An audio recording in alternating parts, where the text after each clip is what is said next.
Imagine typing like a single incorrect digit into a drop-down menu in your company's back office IT system. Right, just one typo. Yeah, just one. And then maybe 3 seconds later, an entire multinational supply chain just physically halts. Oh, wow. Literally. Like Whoa. a truck is stopped at a border, an invoice is blocked from being paid, and millions of dollars in revenue are just frozen. And, people might assume that's a cyber attack. Exactly. But you are not looking at a catastrophic cyber attack.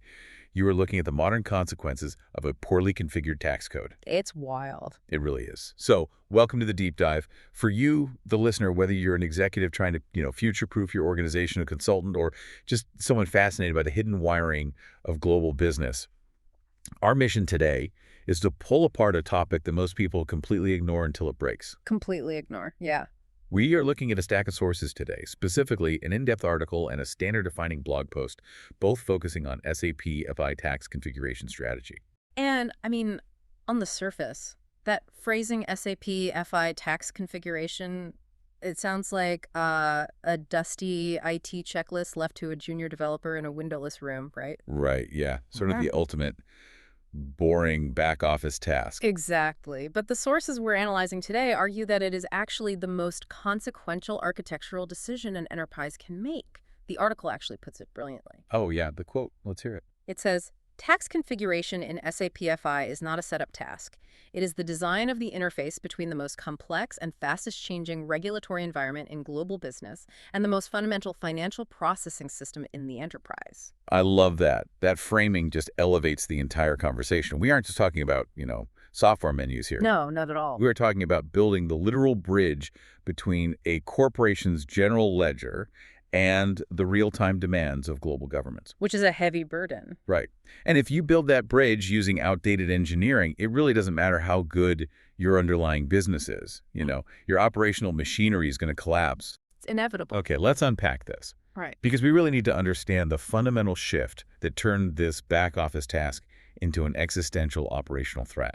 Yeah, the landscape has completely transformed. We are looking at a massive pivot from how business operated in, say, 2010 to the reality of 2025. Yeah, and the mechanism driving that shift is a regulatory framework called Continuous Transaction Controls, or CTC. CTC, right. Yeah, to really get it, we have to look at how tax authorities historically gathered data. A decade ago, a company processed all its sales and purchases, they calculated the VAT or the sales tax, and then... At the end of the month or quarter, they'd submit a summary report. Exactly. And the government would, occasionally conduct a periodic audit. Auditors would come in, look at a historical sample of transactions. And if they found a configuration error in your SAP system that, say, miscalculated a tax rate, they flagged it. Right, they flagged it, but the penalty was essentially financial and retrospective. You paid a fine. Your accounting team spent a weekend fixing the reporting. Yeah, lots of coffee, and you promised to do better next time. But crucially, the business never stopped operating. You still shipped the goods, you collected the cash. The error was just an audit risk. Exactly. But today, under these CTC models, the government inserts itself directly into the transaction in real time. Real time, like as it happens. Yes. Before an invoice can even be legally issued to a buyer in a lot of countries now, the digital XML file has to be routed through a government platform for immediate validation. If we connect this to the bigger picture, your SAP system is no longer just talking to your own printers or your own internal databases. Right. It's talking to the government. Yes, it is firing data packets directly to tax authorities. So if your configuration generates an error, the government platform instantly rejects the payload. Oh, wow. So the invoice becomes mathematically void. Instantly void. You cannot legally bill your customer. The buyer can't pay you. The goods literally cannot clear customs. It's a hard stop. So the consequence of a bad tax configuration has escalated from like a retrospective audit fine to an immediate halt of physical commerce. And compounding that severity is what the sources refer to as mandate velocity. Mandate velocity. Yeah. This isn't just one country changing its rules. Governments worldwide are realizing that real-time digital tax collection closes their revenue gaps. Right. They want their money faster. Exactly.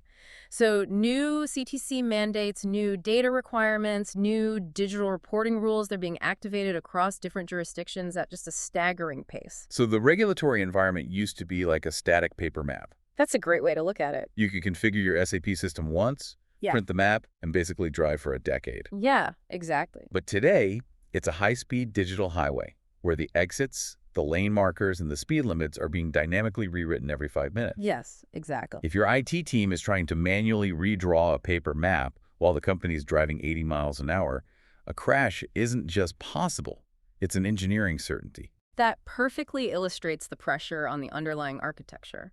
When IT implementation teams try to navigate this high-speed environment using traditional configuration playbooks, the system fundamentally breaks down. Just can't keep up. No. And the sources detail 3 predictable structural failures that somehow managed to survive the go-live phase of a new SAP implementation. Oh, this is the good stuff. Yeah. The first one is tax code proliferation. Which honestly sounds like a symptom of panic. It pretty much is. The sources describe teams creating these new, highly specific tax codes for every single unique scenario that pops up. Right, exactly. Like, oh, there's a new temporary reduced VAT rate in Spain. Create a new code. A special exemption for a specific product in Brazil. Create another code. And they do this without any overarching governance. Right, and the intention is usually problem solving in the moment. You know, a consultant gets a ticket, they need to make a transaction work right now, so they just spin up a bespoke code. Because it's fast. Because it's fast. But the mechanistic failure happens about 2 years down the line. Every single tax code in SAP FI must eventually map to a general ledger or GL account to record the financial liability. Right. When you have thousands of overlapping, redundant, or single-use tax codes, that mapping logic becomes an absolute labyrinth. I can't even imagine. The real nightmare must begin when you attempt to, run a system upgrade or roll out a new global process. Oh, it's terrible. The regression testing becomes mathematically impossible. Wow. Because when you alter the system, you have to verify that every single routing path still balances financially. If you have 500 dormant codes that nobody understands anymore, you can't test them. And I'm guessing you can't delete them easily either, right? No, because they are tied to historical financial documents. So the system begins to choke on its own bloated database tables. It leads to totally inconsistent tax treatment depending on which duplicate code a user happens to select from a dropdown. Just guessing from a list. Yeah. So the cure the sources prescribed for this is tax code minimalism. Right. And you don't just ask nicely for people to stop making codes, you implement a strict taxonomy. Exactly. You define a core set of codes based on universal tax behaviors rather than, temporary local laws. And you enforce a governed workflow for any additions. But minimizing your tax codes only solves half the structural problem. Right, because you could have a beautifully clean taxonomy and your system will still crash if you've cemented the actual percentages into the foundation. Right. Here's where it gets really interesting. The second major failure is hard-coded tax rates. Yeah. To understand the danger here, we have to look at how SAP historically stores these percentages. Often, consultants use transaction codes like FTXP to manually type in a percentage, say 19%, and save it into a condition record. And a condition record is simply a master data table deep within the SAP database that the system queries every time it calculates a line item. Exactly. It's deep in the core. But governments adjust VAT rates all the time. All the time. Standard rates go up to fund budgets. Reduced rates are introduced temporarily to stimulate an industry. Rate change is like a baseline feature of global economics. It's not an anomaly. Precisely. So if a rate is hard-coded in an FTXP entry, you can't just have a business user log in and type a new number. No, you definitely can't. Altering those core condition records usually requires a formal IT development project. That whole project. Yeah. Just for a rate change. Yeah. The change must be made in a development environment. It gets packaged into a transport request, moved to a quality assurance system for testing, and finally migrated to the live production environment. Oh my God. And that transport lifecycle can take weeks.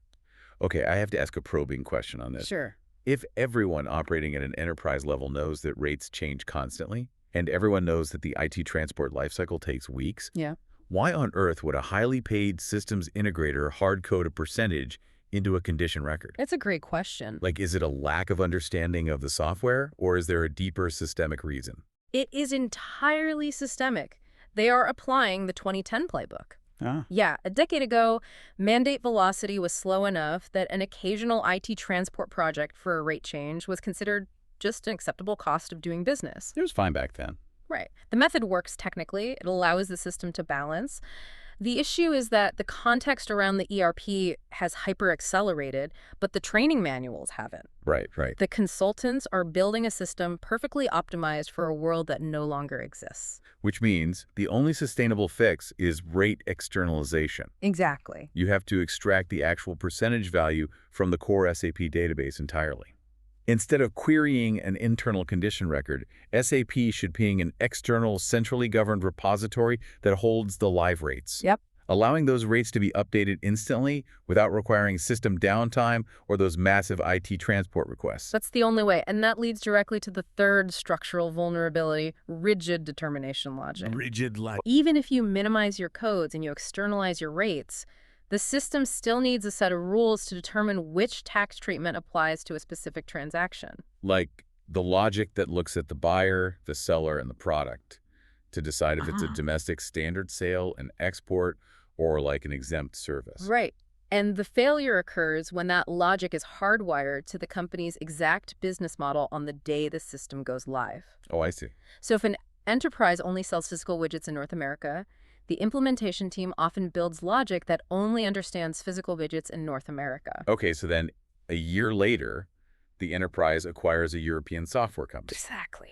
And they try to run those digital subscriptions through the same SAP system. And the system breaks. It just completely lacks the parameters to evaluate a digital service crossing European borders. So what happens? Do the invoices just stop? Well, the immediate fallout is that accounts payable and receivable teams start doing manual overrides. Oh, no. Oh, yeah. They build spreadsheet workarounds to calculate the tax-off system, and then they force post journal entries just to keep the business moving. That's insane. You end up paying for a multi-million-dollar ERP, and your compliance is actually being held together by an overworked accountant's desktop spreadsheet. It happens more often than you'd think. So to prevent that, the sources advocate for abstractive modeling. Yes. Rather than mapping a tax rule directly to a specific material, like a specific model of a laptop, you insert a translation layer. Precisely. The configuration groups materials into abstracted categories. So the logic is built around the category, not the specific item. Right. So when the company launches a totally new product line, they don't have to rebuild the determination rules. Exactly. They simply assign the new product to the existing abstracted category, and the system instantly knows how to handle it. You are building structural capacity for future growth. So we have a clear diagnosis of the legacy illness here. Bloat in taxonomies, hard-coded percentages and condition tables, and rigid logic tied to obsolete business models. That's the triad of failure, yeah. But the sources don't leave us stranded there. They outline a modern architectural standard to cure this, built entirely around the concept of the clean core. Right. The clean core philosophy radically redefines the boundaries of the ERP. Principles 1 and 2 of this standard dictate that complex tax logic, country-specific validation rules, and rate determination do not belong inside SAP at all. See, that feels entirely counterintuitive to how businesses have thought about SAP for decades. It really is a massive shift. The ERP has always been treated as the ultimate brain of the enterprise, right? Like the monolithic ledger that needs to calculate every single cent. What's fascinating here is the deliberate demotion of SAP's responsibilities. Demotion. Yeah. In a clean core architecture, SAP is stripped of its role as the compliance brain. It is repurposed into a highly efficient, incredibly fast messenger. Just a messenger. Right. SAP's job is simply to capture the business event, who bought what, from where apply those broad category-level classifications we just discussed, and hand that standardized data packet over to a specialized external compliance platform. So the external platform acts as the brain. Exactly. But ingests the business event, applies the constantly shifting global tax rules, calculates the exact liability, and then feeds the final numbers back to SAP for posting. Yep.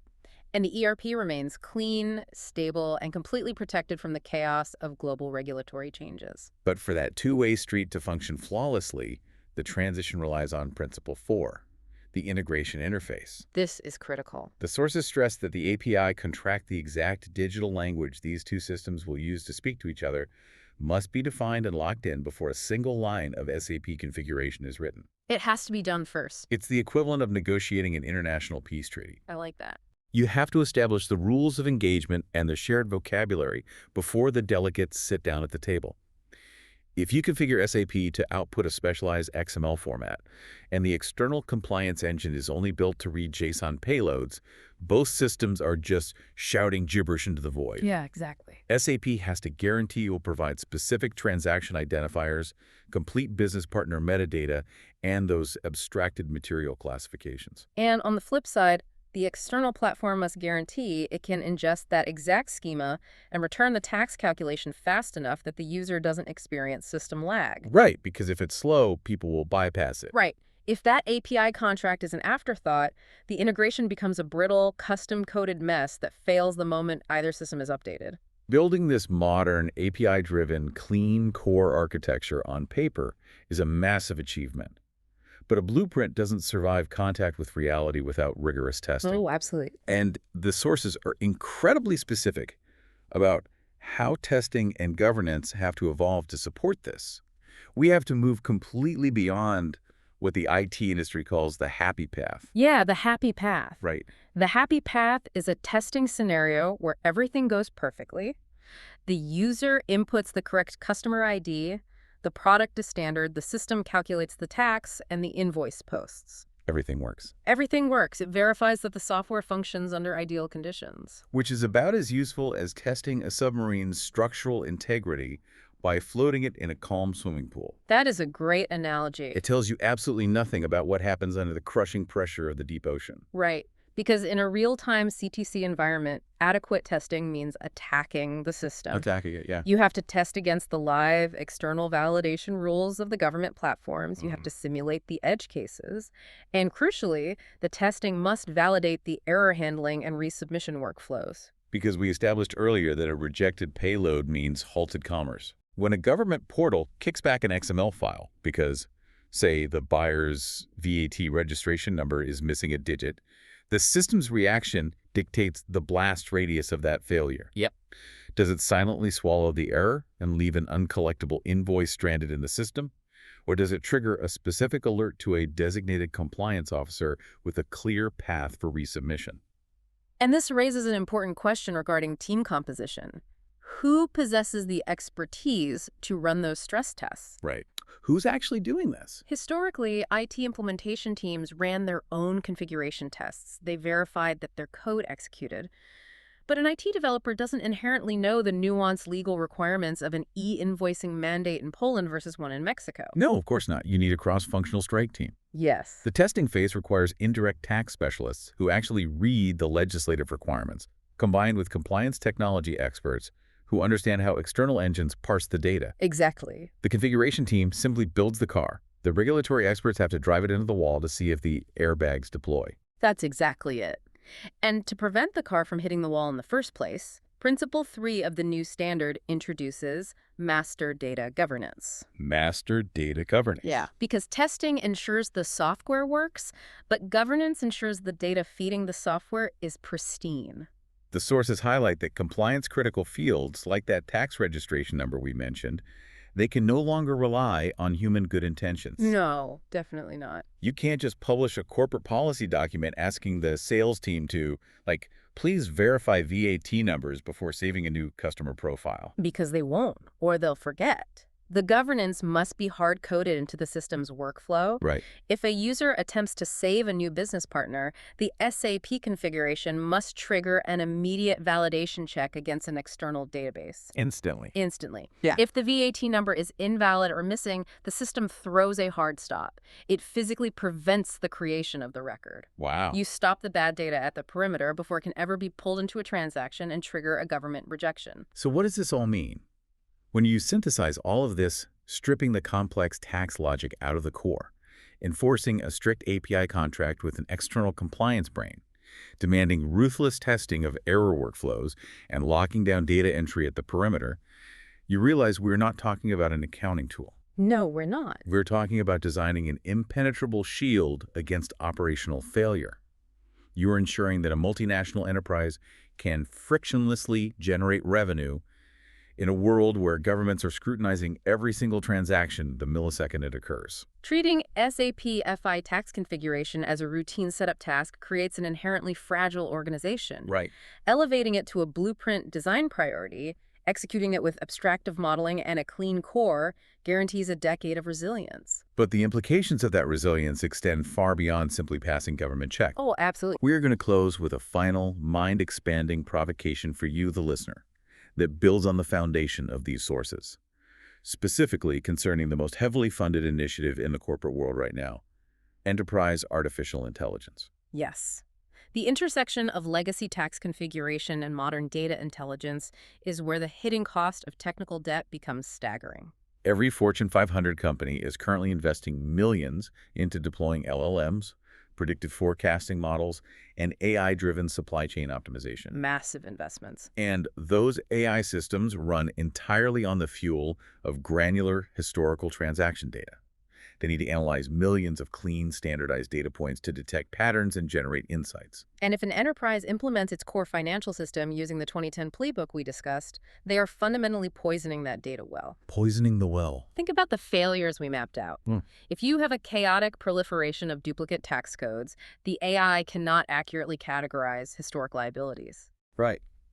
And if you are using rigid determination logic and overriding it with manual spreadsheet journal entries just to get an invoice out the door, those manual overrides bypass the core data tables completely. The AI never sees them. Exactly. Yeah. The transaction history sitting in the ERP is an incomplete fiction. Right. By embedding custom compliance logic directly into the transaction layer without proper master data governance, the data output becomes completely unstructured and unreliable. It's just garbage. It is. An AI model trained on a foundation of duct-taped workarounds and arbitrary GL mappings will confidently generate hallucinations. Wow. It will build supply chain forecasts based on statistical noise.